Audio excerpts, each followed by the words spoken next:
Holy heck, we are back. Yeah, I know it's been a while. I will say that, and we're not going to talk too much about it. I'm just going to tell you guys that I basically just like took the summer off. I had things to do. I needed to focus on the album. I needed to focus on the film. I needed to focus on myself. Focus on yourself, kings, as the phrase goes. But your boy is back. I am back with a new episode of the Jaron Ikner Show. We're gonna talk about a lot of stuff. A lot of stuff. I'm gonna try and make this like a supersized episode to kind of like make up for lost time because I know that I haven't been around for a minute.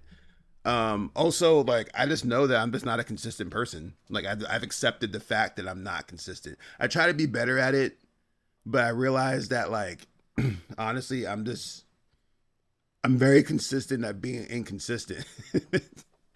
It's a flaw that I've accepted. It's a flaw that I have determined is just going to be the way that I am, and that's just how it's going down. But yeah, anyways, this is the Jaron Eichner Show for you guys who are brand new and don't know what's happening here.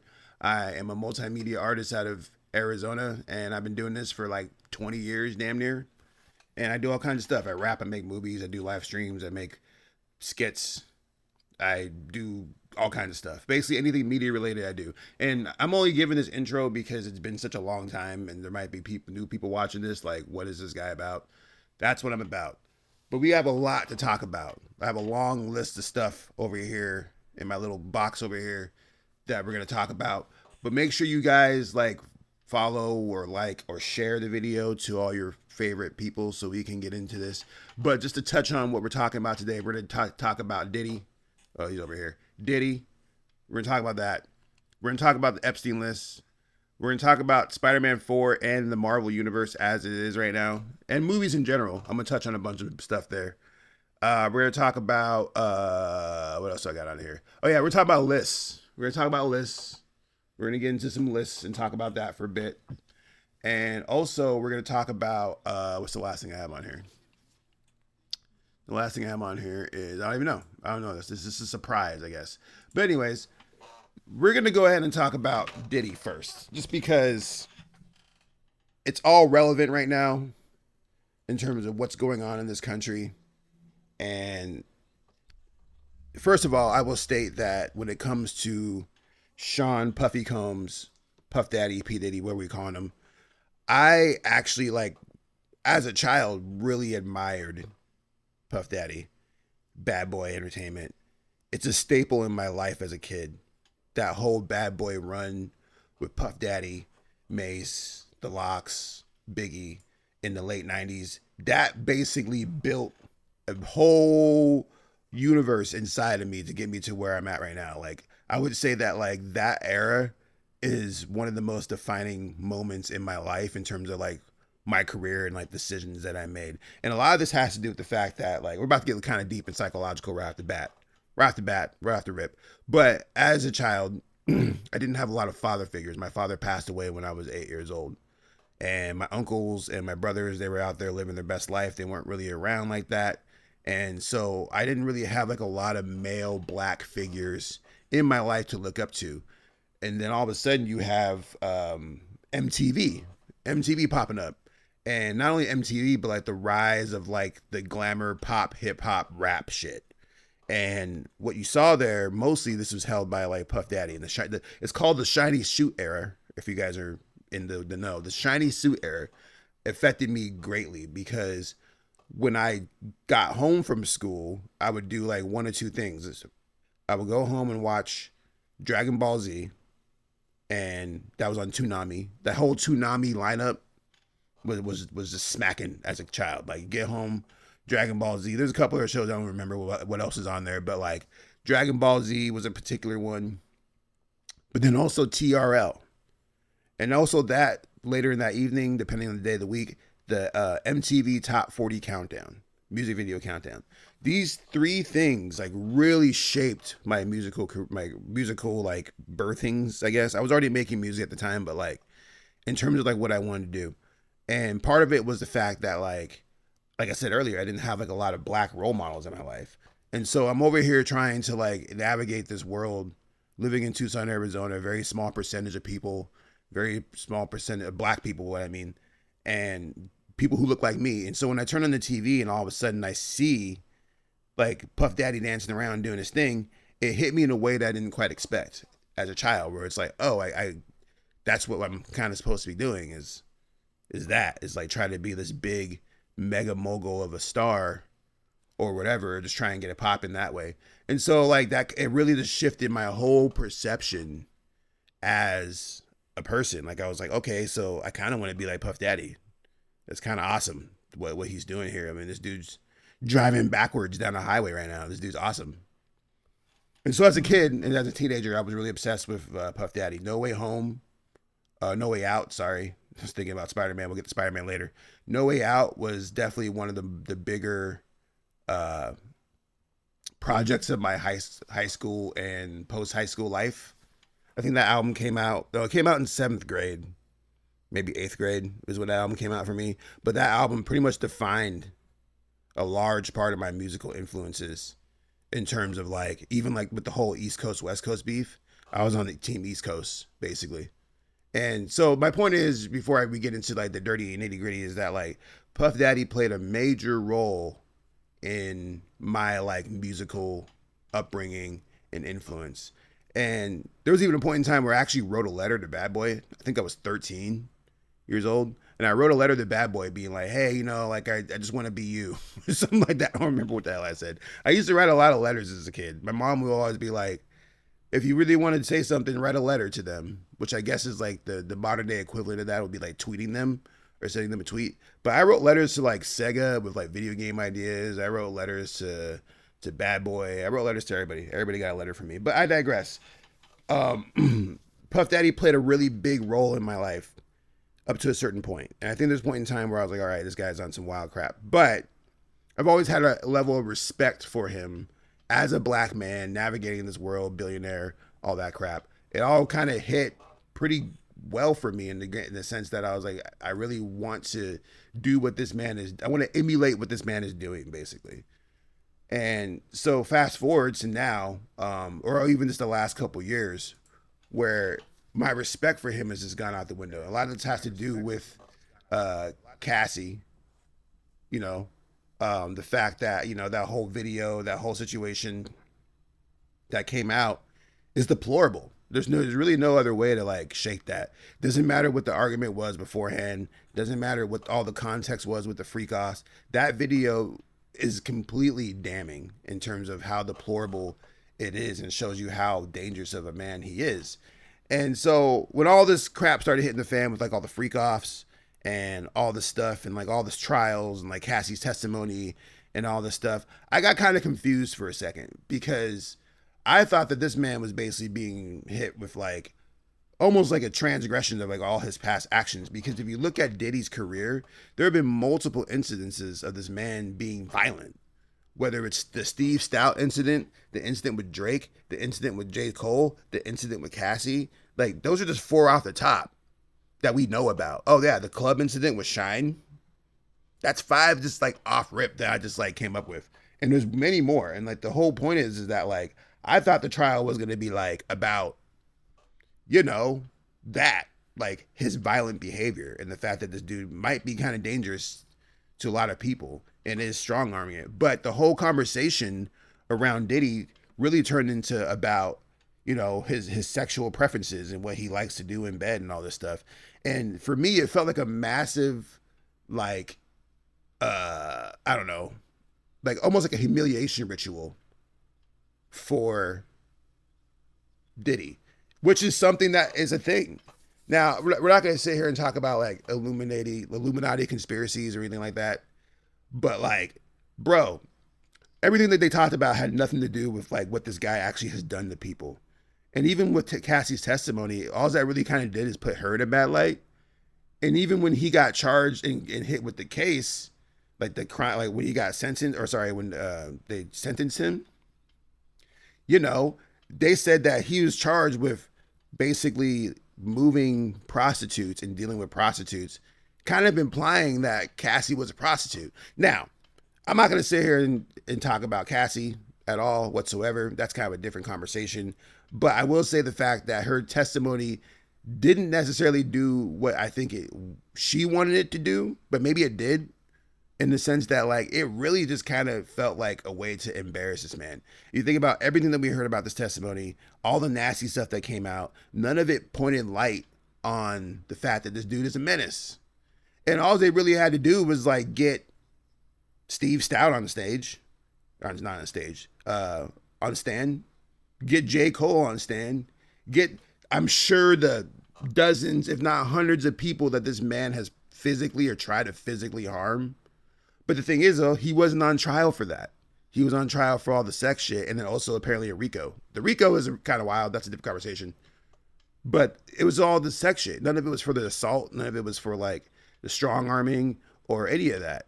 And so that's the part that blows my mind the most, is that like all this didn't necessarily feel fulfilling or satisfying to all the victims that dealt with all this crap this whole time.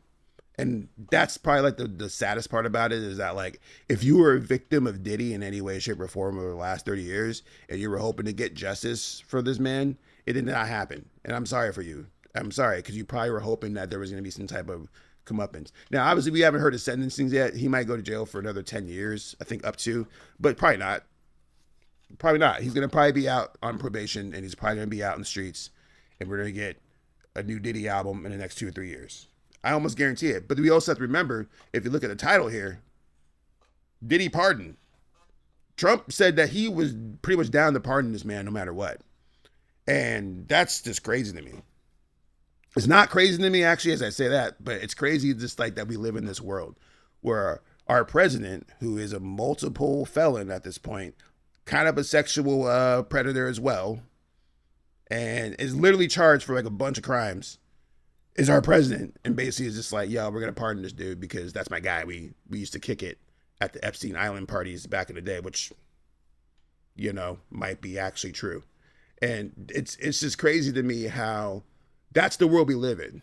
That's just where we are right now. That's America right now, to where, you know, you got to protect your own, first of all. We're seeing a lot of tribalism in America right now. If you're black, you're rolling with the blacks. If you're Mexican, you're rolling with the Mexicans. If you're white, you're rolling with the whites. If you're a predator, you're rolling with the predators. That's basically kind of what you're seeing right now in America, is that the teams are divvying themselves up right now. And so we're living in dangerous times, man. And this whole Diddy thing is a large part of it, because it's really just kind of showcasing how effed up we live, like how effed up this world is right now. And like I said, I feel for all of the victims of Diddy. There's multiple victims. It's not just Cassie. There's like a whole slew of victims who have been hurt by this man. So yeah, anyways, I'm going to move on to the next topic, because the more I talk about that, the sadder I get. What's the next topic on here? On here, we got a bunch of new music. So a bunch of new music came out. A lot. Like over the last like few weeks. And I haven't done an episode in like a couple months, so I'm not going to go that far back. I'm mostly going to talk about like the few big releases and give you like a quick little like pat of how I feel about them. So we have the Clips, who did this crazy rollout that basically just involved airing out all their grievances with everybody they ever had over like a 4-week period, where it was just like Push T being like, yeah, F Kanye, and yeah, F Travis Scott, and yeah, you know, that's my Pusha T voice, by the way. F all these people. Yeah, we the greatest. Coke. That's basically what the rollout was, and everybody's just like kind of on the D about it. I know there was other stuff to it too, like they did the Colors performance, and like they had the deal with like, I don't even know who it was. Somebody, some type of clothing deal, and then they had the Cause like album cover. But people are just like glazing the rollout a little bit, where it's just like, oh, this is like one of the greatest rollouts I've ever seen, and it's like, is it though? It seems like it's just like a rollout that we used to do back in the day before y'all got your attention span shortened. That was like the standard rollout 10 years ago, where you just do a bunch of interviews and you maybe get a sponsorship deal and you talk about your album and then you put it out. It's really actually kind of crazy, like how many people are just like mind blown by like the Clips' rollout. But then I think about it's a generational thing, because like me being damn near, I'm 41 years old now. That's the standard. That's like how I do my rollouts, is I try to do as many interviews as possible. I try to draw as much attention to it as possible. And honestly, I blame Beyonce, because Beyonce, with her surprise drop that she did like a decade ago at this point, just fucked up the whole game. and in so many ways. And people feel like they have to like be flash in the pan and grab attention and hold on to it as fast as possible. When a lot of it is about the bubbling and the brewing and the cooking and the working in the lab and actually talking about the process and all that. That's like where the real like joy and interest is at. Is like, how did you get to this point? And I think that's a mindset that a lot of people have messed up, is the idea that it's like, I got to get my music out and heard. It doesn't matter how it was made. It doesn't matter what the story is. I'm going to put out a song every day for 10 years. I'm going to do all this crap just because we're trying to like combat the attention span. We're trying to like battle against the idea that like maybe your story does matter, and maybe you should put some time into actually telling people what your story is about and why you're doing this stuff. It's actually important, guys. It's actually important. And you're seeing that with Clips. Back in the day, that's literally what it was about. Like, why did you make this album? Why did you say that shit on that song? Why did you do this? Why did you do that? Nowadays, you just put the song out and it's just like, okay, maybe after the fact you explain it, but the rollout is part of the essence, my guy. So anyways, Clips' album is pretty good. There's a little bit of glazing going on. Like Fantano gave it a perfect 10. I don't think it's a perfect 10. There's a couple skips on that album for me. But I think that overall, it's one of the better albums of the year. I really like the way that Malice just pulled the fuck up and just barred up. He is a really good rapper, and he's better than his brother for sure. He's just more diverse. He just has more things to say than what Pusha has. And the production is solid. I think that it's kind of weird to say, but like Pharrell is actually like kind of underrated. I know that sounds kind of weird because he's Pharrell, right? But like if you look at Pharrell's run over the last 5 years, like the beats that he's done, like basically from like Cash In, Cash Out to now, his production has been crazy, dog. Like he has stepped his production up so much, like way past what he was doing with the, Chad back in the Neptunes days. And like to the point where it's like he might be the single greatest producer of all time in hip hop. That's debatable. If you want to argue with me, you can. I am looking at comments right now. I see a couple. We will talk about those later. But what I'm saying is that Pharrell has got kind of the GOAT, mostly because of the longevity and the age. It's like Pharrell is on a run that's similar to what Nas did, but like production wise, where it's just like, I'm going to make all these beats for all these artists and I'm just going to go crazy. And it's dope.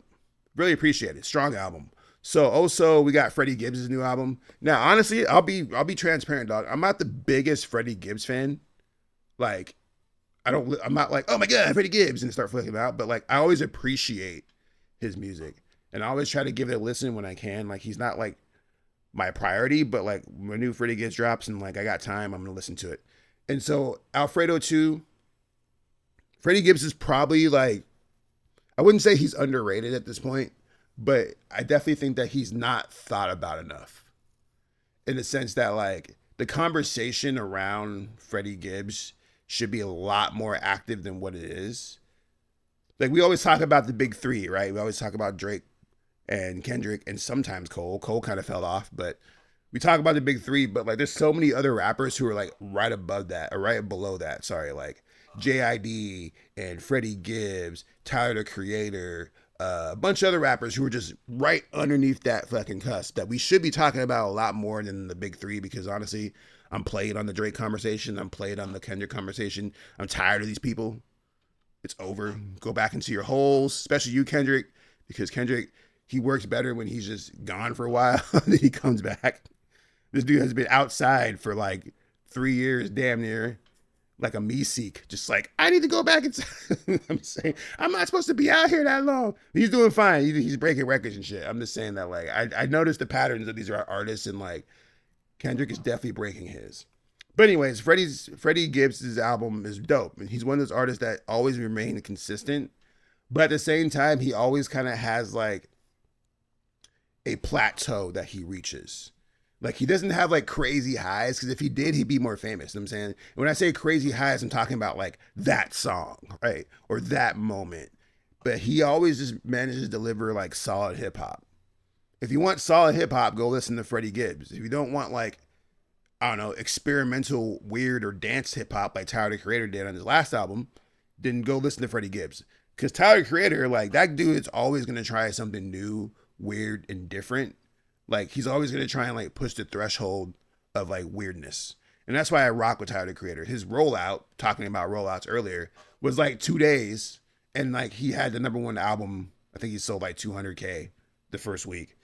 And so it's crazy to me because this dude, the way that he operates, it really is like he's one of the few artists in the industry that has proven time and time again that he really does care about music and the process and creating it and all that. Like he's proven that time and time again. It's hard to say that about every single artist. Like I don't think that every single artist feels or acts the same way about music in the creation process as Tyler does. Like Tyler has like such like a crazy obsession with this trying to push his creative threshold in everything that he does, and it's so appreciated. It's so appreciated. I love it. And so with that said, I'm actually not a fan of his new album. I'm saying like, which is fine. Like I think it's cool. Like basically, obviously I just did like a lot of glazing right now, and so that's cool that he's first of all has the time and the resources to do what he did with Don't Tap the Glass and then roll it out in the way that he did. That's crazy. I don't know a lot of artists that can do that, especially like on the like level that he's at. It takes a whole team. And he just put out an album like less than a year ago. So just the flip time, he said that he made the album on tour. So it's just crazy to me, like just the whole process of how he put this whole project together in the amount of time that he did, and it's that clean. But the actual music itself, it's fine. It's fine. I'm not trying to be a hater. I'm just being real. I'm just being real. Tyler the Creator's Tap the Glass. And maybe we'll do full reviews on the Starstruck page on YouTube when we get a chance. But those are my quick thoughts on those things. If you guys are watching this on YouTube, make sure you guys are liking and subscribing. If you're watching this on Facebook, make sure I don't even know what we do on Facebook. Are we just liking the videos and sharing them, liking them and sharing them? Yeah. And then if you're on Twitch, give me money, because that's how Twitch works, right? You just give me money. You give me like subs and stuff like that, and I get money from that. So give me subs, I guess. I don't even know. I don't use Twitch enough. We're going to try to. We're going to try and be more consistent, but like I said at the top of this, like I'm very consistent at being inconsistent. That's my consistency power, is not being consistent at all. Just being random as hell. Like the fact that I decided I'm just going to go live for 2 hours on a Wednesday morning. That's just how I roll. I know I'm weird like that. But with that said, you see these words over here, wishes are never perfect. That's my next album. It's probably like the most focus I put into a project musically. That's not true, but there's a lot of consistency around that album. So that's cool. Anyways, moving on. We're moving on. We're going to talk about Spider-Man 4. So from today, if you're watching this on July 31st, 2025, exactly a year from today, we will have a motherfucking Spider-Man movie, Spider-Man 4, in theaters. And that's crazy to me.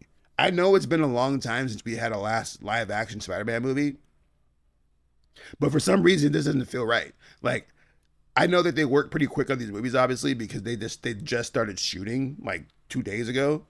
But we don't really know a lot about this film yet. We really and truly don't. Like, only thing that we know about this film so far is that one, it's going to be a street level film, quote unquote. It has the Punisher in it. We know that Sadie Sink has been cast for a role. We don't know what people are saying, Mary Jane, which would be weird for a variety of reasons. That's like all we know. Those three things are the only thing that we know about this movie. Oh, also in the fact that it takes place before Doomsday, like timeline wise, and like in the order the movies are coming out. And so I don't know, man. I my spider sense says that this movie will get pushed back, mostly because like there's just not enough hype on it. If you think about the hype train that we had for Deadpool versus Wolverine and Fantastic Four, those hype trains started damn near basically right now. Like the hype train was crazy for those things like right now. And we're not really seeing that right now in the moment. And so now I'm wondering like, what are they actually going to do with this movie? Like they're putting it in such a critical spot. Like they're basically, this is going to be the only movie that we get at this point from here until Doomsday. And we're talking about Spider-Man. We're talking about a Tony Stark MCU Spider-Man. It's going to get weird, man. I don't know how I feel about that. But I'm always going to welcome a motherfucking Spider-Man movie. Always. That's my Bob. That's my guy. But will it be good? Of course it probably will be. The director of the movie is actually the same guy who directed Shang-Chi. And that's optimistic as fuck for me because Shang-Chi is fire. Shang-Chi is probably like one of the most underrated movies in the MCU. And I say underrated because even though it has good like Rotten Tomato scores and good reviews, we don't talk about it. And we haven't seen Shang-Chi's ass since that movie. And that movie is pretty damn good, dog. Have you seen the third act where they fight like dragons and shit? That shit is like on some anime Dragon Ball Z type beat. It's crazy. It's dope. So, I mean, the director of that movie, if he brings any type of the sauce that he brought from that movie into Spider-Man 4, it will be pretty damn good. So I'm excited for that. Very excited for that. But I just watched Fantastic Four, and I will say that I'm pretty impressed with it. Like all in all, like I think that they did a good job. Did they do a great job? No, they didn't. But did they do a good job? Solid. And I think it's like when I watched the movie the first time, I liked it more than when I watched it the second time. Mostly because you start thinking about things. And I think that's how movies are supposed to kind of work. Sometimes a really good movie is when you watch it the second time and it gets better the second time. But Fantastic Four, I watched it the first time and I probably gave it like a strong 9, I think is what I gave it on Facebook. And now when I watch it again, it's probably like an 8. Just because there's like things that are like, okay, well, that happened. But I will say this. I think the main key takeaway from the Fantastic Four film that I got from it that made me the most happy is the fact that this movie is basically a Franklin Richards origin story. Subtle. And it's not like advertised as that. But when you think about it and you see the movie, you see how the movie plays out, we're seeing the origin story of Franklin Richards, the most powerful MFer in the hot damn MCU, and how he came to be. And we also see the first usage of his powers, which is bringing his mother back to life. Spoiler. I probably should have said spoiler. Spoiler. Yeah. Anyways. So when it comes to that makes me happy because Franklin Richards is like top 7. I don't know why I said 7, but it's top 7 hero for me. Why did I say 7? Let me think about it. So it's definitely going to be Spider-Man. It's like Spider-Man, Wolverine, Rogue,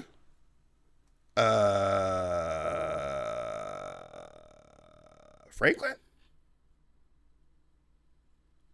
Maybe. I don't know. I got to actually think about that.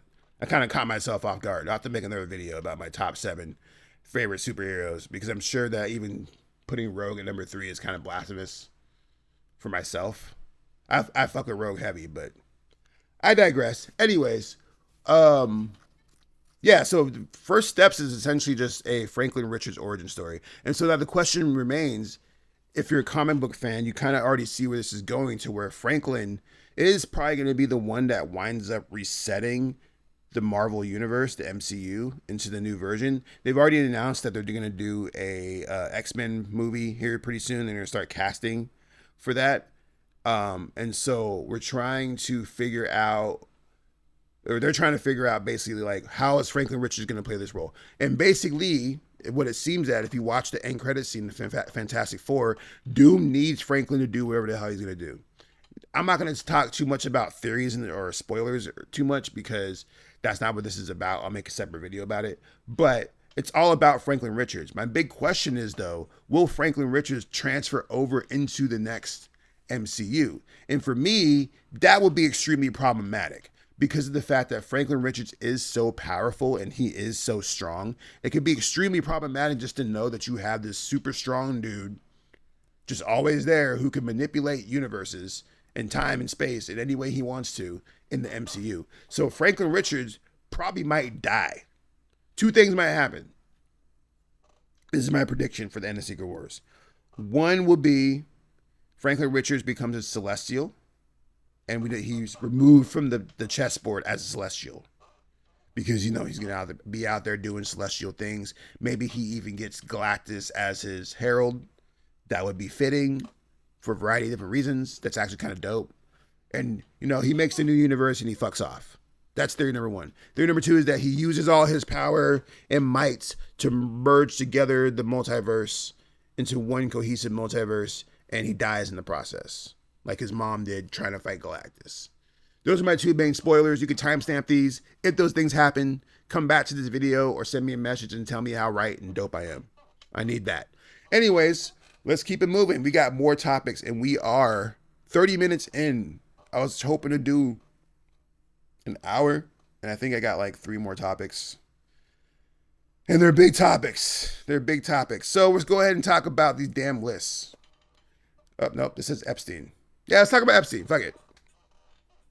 So, as I said, I haven't done an episode of the Jaron Ikner Show in a minute because I've been busy living my life out here, working on this album, working on all these other things. And a lot has happened this summer, bro. A lot has gone down this summer. A lot of crazy stuff. It's been a crazy ass year, bro, ever since this dude has gotten in the office. When I say this dude, I'm talking about Donald Trump. And basically, I'm going to give you a quick cliff notes of like the 3 beats that matter the most, which is 1, Trump runs for office and says that he is going to release the Epstein list to the people. And everybody's like, yay, and throwing up fucking banners and shit. 2, he gets elected. 3, he says, oh, never mind. I'm not putting that list out. Now, there's a lot of stuff that happened in between there, including like Elon Musk being like, oh, this nigga's on the list and other things like that. But now it gets to the point where we're at this really weird back and forth where Trump is saying all kinds of wild stuff that basically says and suggests that he was on the list, or at the very least heavily involved with this man. But it just, if you read between the lines, it's like he just came out yesterday and was like, oh yeah, Epstein used to steal girls from Mar-a-Lago. The fuck? It's just crazy. And then when you look at the fact that with the Epstein list, all the people who are probably on it have been quiet. And that's the thing about it, is that like there's a lot going on in the world right now. We're fighting like 3 different wars, one on our own soil. And you know, we got tariffs, we got the economy crashing, we got all this crap going on right now in the world. And we seem to be heavily concerned with this list. Not saying that we shouldn't be.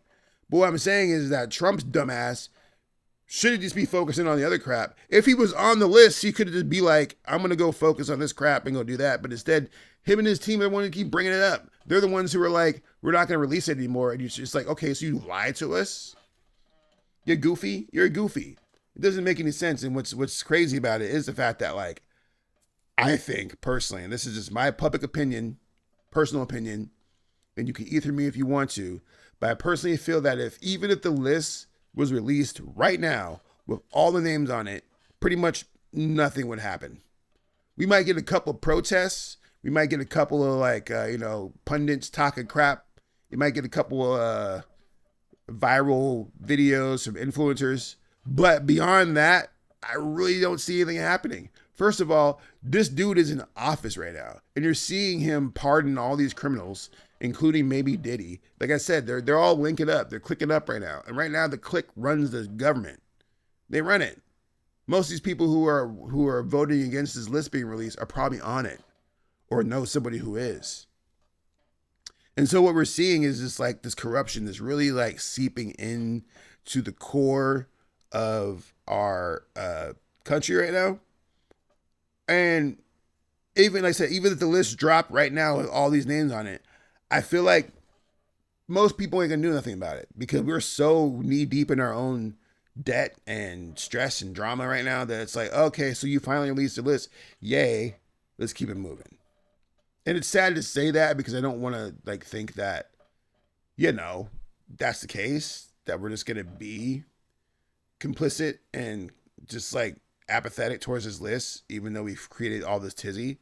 But that's kind of like how America works. Like, we're not necessarily even about like the results, or just more about like seeing the smoke and the drama play out. Like, we've heard about this list for a very long time now, and now we want to see the end of the story.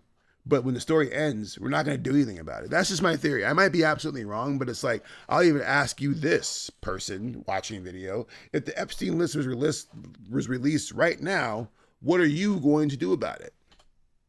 Like, you as an individual, what would you do about it?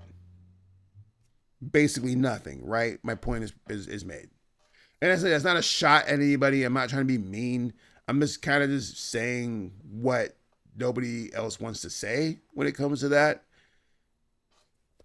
And that is what it is. And I'm not going to spend too much time talking about it because it's sad. It's sad. Anyways, we're going to talk about these lists, I think, if I can find the damn thing. I put it somewhere. There's that one. Oh, maybe I didn't do it. Anyways, we don't need it. We don't need it because I can just freestyle it. So we're going to talk about these stupid ass lists. And this is more on a local level, but it also expands to a wider level when we talk about the human psychology behind it, which is why I decided to make this a topic on this episode, because most people who watch this don't care about what I'm about to talk about.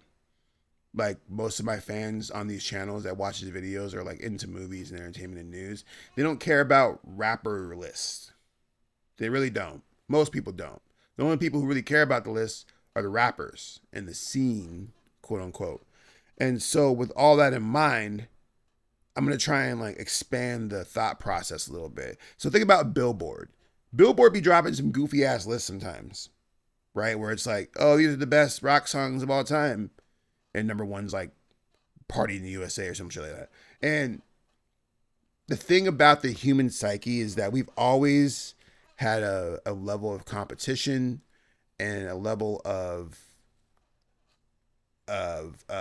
ranking and a level of understanding tiers and hierarchy in our culture for as long as I can know, as long as I've known humans to exist. We've always wanted to know who was better, who was best, who should be better, who should be best. And these are things that have been debated for a very, very long time and will continue to be debated until the end of time. So that, with that said, like, I have no issues with people stating their opinions and putting it out for the public to debate about. I think that's actually beautiful. That should be happening a lot more often. The issue is, however, is that when people try to treat those people's opinions as gospel or the word, quote unquote, because of whatever reason. Like, oh, I'm going to, my list or my thought process of who I believe is the best is now the definitive standard for whatever we're talking about. If I decide to rate the top 10 movies of all time and I make a list, that's debatable, right? If I made a list in a group on Facebook or on my Facebook page, like saying, hey, these are the top 10 movies of all time, fuck y'all. Right? I would get billions and billions and billions, not billions, but hundreds of comments of people telling me how wrong I am. Because a list, for the most part, is based off of personal preferences, status and connection, and vibes. And what I mean by that is that most people who put people on lists are people who they fuck with. Like, not necessarily like their team, but like, you know, they've done business together. They've seen each other around. They've had conversations with each other in a format that makes it like a brevity be formed. And this applies across the board. Even like when you see those Billboard lists and they have those round tables, or like when the Vibe does a list, or even when I do my list, it's based off of what we see and hear in our radar. Now, I'm not omnipresent. I'm not omnipotent. You know what I'm saying? Like, I can't fucking be everywhere at once. Nobody can. So it's cool when you do see like the round tables, but even those round tables are kind of their own little zeitgeist where they're only going to know what they know. And so with that said, they're really, unless you're basing it off of actual metrics and actual numbers, there would never really be a true list. Now, if you made a list of like most people who sell the most records, right? Drake sold the most records, right? He's number one. I'm making this up. But Drake sold the most records because you can statistically see that that's not really a list. That's more like statistics. Those are just facts. Lists come from personal opinion. 9 times out of 10. It's almost impossible to make a list without injecting personal opinion. because that's what lists is. Lists are. Lists are basically me stating my personal opinion and injecting that into whatever we're talking about. And so when it comes to that, there's a few things that we have to keep in mind. One, people don't like to be left out in anything. You know what I'm saying? Like if you're listing artists and you leave an artist out, even if they know that they just shouldn't be on the list, they're gonna feel some type of way because they want to be included and recognized. I think that lists and things like that are probably like the lowest form of recognition that you can give somebody. And so when people don't make those lists, there's a bit of like, oh, like all these lists that are going on, I'm not on any of them. And part of me is like, yeah, that makes sense because I haven't been fucking with anybody like that, and I haven't been out in the streets, shaking hands and kissing babies and doing all that. So that makes sense as to why I'm not on the list. If I was out here shaking hands, kissing babies, doing all the shows, doing all the contests, and being on glazing the entire scene and talking about all the DJs and all that shit, then I would be on the list. That's just fact. It wouldn't even matter how talented I was. I would be on those lists because I had networked, which is basically kind of what it is. It's about networking. It's about being like, well, these are the people who are in my circle. And some will glaze it and be like, oh, well, you know, I list people who I don't know, but you do know them because you follow them and you know their story. And it's not like they're random ass people, right? Like there's metrics and things that attracted you to those people for you to even go on that list. And so just things to keep in mind because I have experience writing lists for actual publications. And what's crazy about that is the backlash. Like I had people threaten me. I had people be like, oh, I'm going to pull up on you and we could talk about this in real life and see what really is about. I had people threaten my life. I've had people call me names. I've had people be like, oh, you're hurting the scene and you're causing damage to people just based off of my opinion on a list. Now, granted, my list on the Phoenix New Times, when I did those 3 or 4 lists, they have a lot more weight because of the signal that it boosts. And if you Google top rappers in Arizona, my lists are the lists that pop up. So it's like, I understand like the gravity and the weight of that, but like what a lot of people don't realize is though is that they're kind of fucking around with people's emotions. And this is what I came to realize. And this is part of the reason why I stopped doing it because I would say like half the scene doesn't fuck with me because of what I did with the Phoenix New Times. Because they thought that I was ranking niggas and they thought that I was fucking doing something that was not genuine to the scene. When really, I probably have, well, maybe not at this point, but at the time, I had one of the most unbiased opinions in the entire scene at that point because I really didn't give a fuck about anybody. I just would go out there and just experience shit. I didn't have no affiliation. I wasn't on any fucking team. I wasn't like a lackey for one of these fucking media companies or one of these fucking engines or one of these fucking promotion companies. I was just me out there putting an opinion, going out there with my own 2 eyes, writing what I saw. And if the politics get a little bit thick, a little bit fucky when you start to follow these threads of who are writing these lists and who they're connected to. And it's like, oh, that makes sense. It makes sense. And so that's where people get angry because it's like, with me, people were like, well, I'm doing it. And it's like, I hear you. But there's only 10 slots on this list, bro. And there's like 18,000 artists in this fucking state. So as much as I would want to like give you all as much love as I could, I can't. And so that's why you have niggas out here doing a fucking list of 75 people because they don't want to hurt any feelings, right?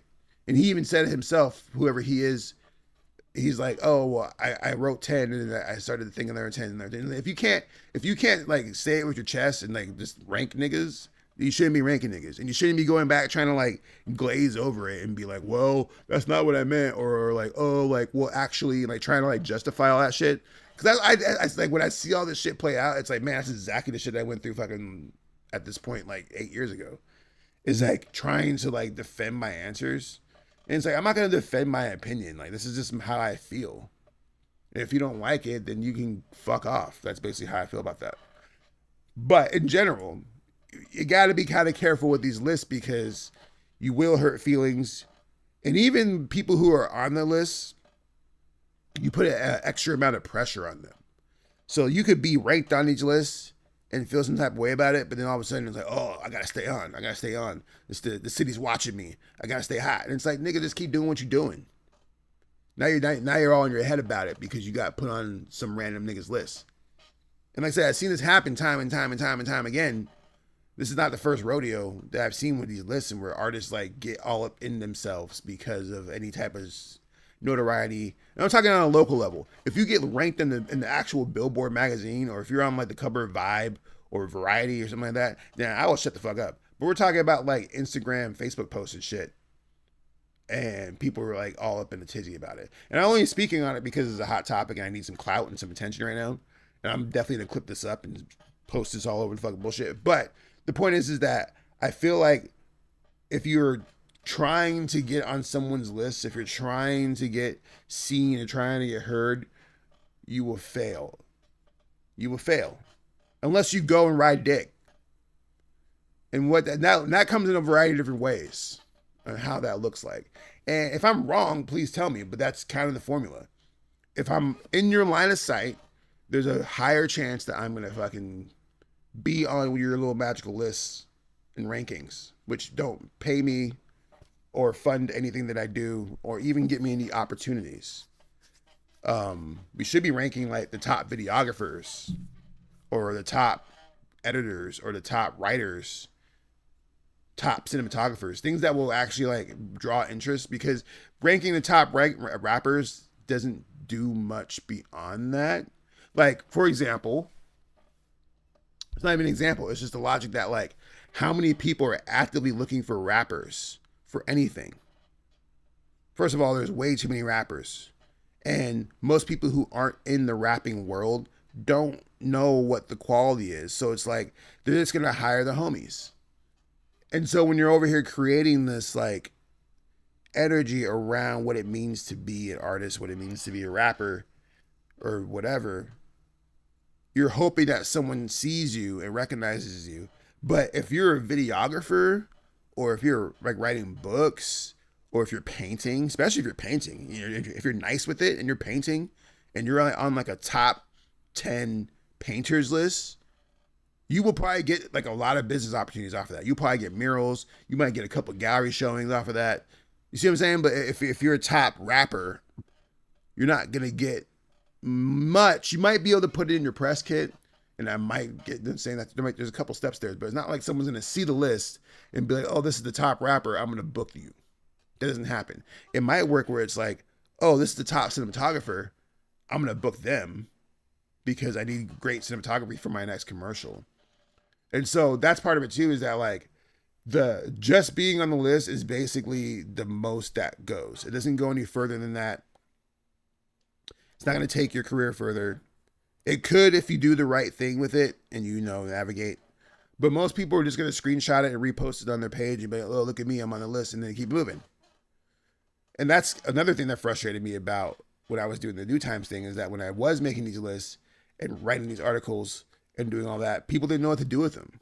They would just have the list, they would have the article, they would share it with their friends, and that's it. And that's part of the reason why I started doing press kits for people. Because I'm like, no, you're supposed to take that article and put it in your press kit. And when you put it in your press kit, you send it to people. And then people be like, oh shit, he was written in the Phoenix New Times. Which gives you a sense of notoriety, which makes it much likely for them to book you. You can't do that with like an Instagram list. You can't do that with a Facebook list. But you can do that with publications, which is why it's important. And maybe you can. I don't know. I don't know how effective it would be if you took a screenshot of an Instagram post with your name on it. That might take you somewhere. But I don't know. But I'm not going to spend the rest of the time talking about that because, honestly, that's it. That's it. We were able to get through most of the topics that I wanted to get through today. I wanted to try to keep this under an hour just because of the fact that, like, most of these episodes tend to be 30 minutes long, I think, typically. And I was like, well, I haven't been around in, like, all summer. So let's do 2 episodes, an extra long return episode right here. And that would kind of make up for lost time. Shout out to my comments on Twitch. I see y'all. Fooly Glocks says, he's talking about Diddy. Ain't no defending him. Probably not probation. And yeah, he said probably not probation, most likely. Yeah, unfortunately, Diddy's probably just going to get probation. He's a first-time offender. He's rich as fuck. He has really good lawyers, apparently. So he's going to get off for that on probation. He's not going to go to jail. He already did time served, basically. Right now, he's offering a $50 million bailout right now, and they might take it. So we might see him on the streets sooner than later. So anyways, thank you guys for watching the Jaron Ikner Show. We got plenty more to come. Like I said, I'm very consistent at being inconsistent, so I don't know when I'll be back. I might be back tomorrow, for all you know. Or I might not be back for another 6 months. But I do know that I have an album coming out here soon. It's called Wishes Are Never Perfect. It's going to be out on multiple platforms. I got a whole thing I'm doing with this that should be a blast. And I'm excited to share with y'all. So make sure you guys follow me on wherever you're watching this, or go check out my page, Jaron Ikner, JaronIkner.life, which is right here. And you can check out my website where you'll find my latest single, Wish You Would, on there. I got another single called Hot Summer Cold Heart dropping on August 8th. So make sure you guys are ready for that when it comes. Super excited for this rollout. Also, I'm finishing up my movie, Impossible Colors. Chances are that movie probably won't get released by year's end because I want to do it right. If I put it out before, then I'll be rushing. But know that the movie is coming very, very soon, within next year. It'll probably be out before GTA 6 for show. So that's tight. Once again, this is your boy, Jaron Ikner. I'll be back again, hopefully soon enough, with another episode of the Jaron Ikner Show. I appreciate you guys watching. I am outie.